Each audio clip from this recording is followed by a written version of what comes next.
tôi mò thia tôi giờ gì là tôi sao là nữa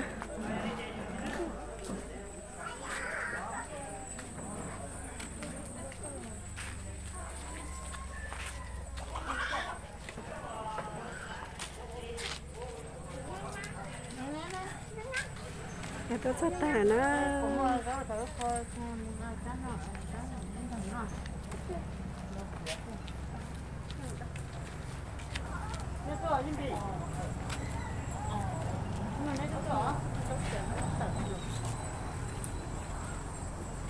con nuôi này tao sợ lắm sợ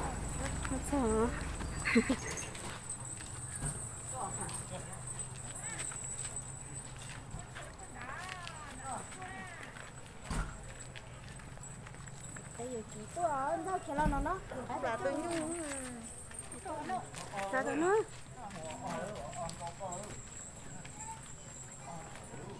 Cũng ơi. Chim năng. Đây là chim năng. Đây năng năng là. Đây là năng. nhăn của nó chỉ nhăn Nói. đi tôi nói nhăn chứ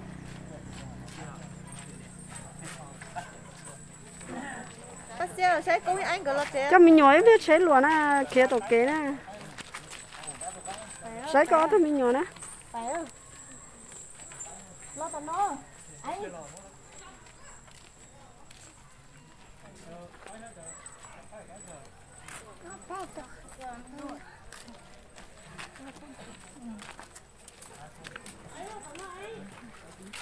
Anh năng. Tiền năng.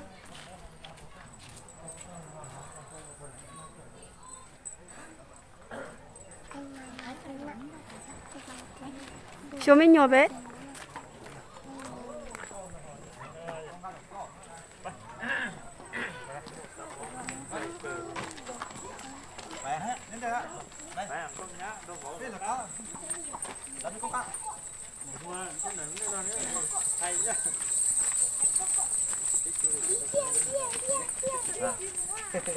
phải mà phải đọt trẻ phải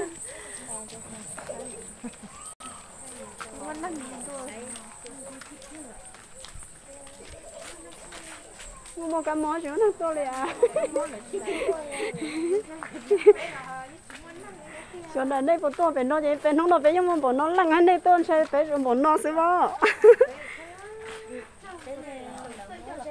mỗi cái đồ tán lan thôi hay nó chỉ cả to liền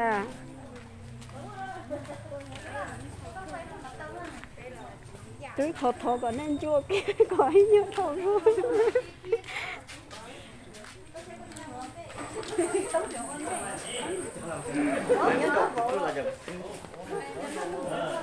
Sạch cỡ lâu. giờ chơi với lâu lúc xe xuống của con đến đây nào của con đến đây nào